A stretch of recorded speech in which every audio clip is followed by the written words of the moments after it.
L'enseigne Bricorama a d'abord continué d'ouvrir ses magasins pendant son pourvoi en cassation.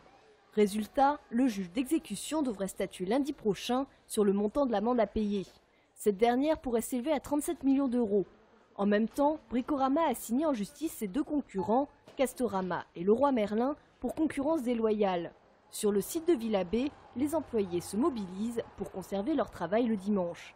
Pour les salariés, c'est très important pour nous de pouvoir ouvrir le dimanche déjà pour satisfaire nos clients et également pour nous de façon à avoir un revenu supplémentaire puisqu'il faut savoir que le dimanche constitue une journée de volontariat pour les salariés qui le souhaitent et uniquement pour ceux qui le souhaitent. Le dimanche, on est payé 150% et c'est récupérable.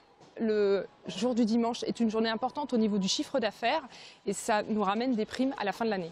Depuis cette assignation, les salariés de Leroy Merlin et Castorama se sont regroupés en collectif, les bricoleurs du dimanche. Le week-end dernier, ils ont fait signer une pétition contre la fermeture dominicale. On a eu à peu près 40 000 signatures sur la région francilienne, donc tout ce qui est Île-de-France, entre les magasins Castorama et Leroy Merlin.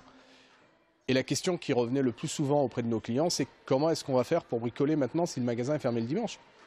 Puisque contrairement à ce qu'on pourrait croire, la plupart des gens le dimanche en profitent pour bricoler à la maison et arranger ce qui ne va pas. Castorama a fait un recours en demandant une modification de la loi. Ils veulent que les magasins de bricolage aient le droit, au même titre que les magasins d'ameublement et de jardinage, d'ouvrir le dimanche. Réponse le 22 janvier.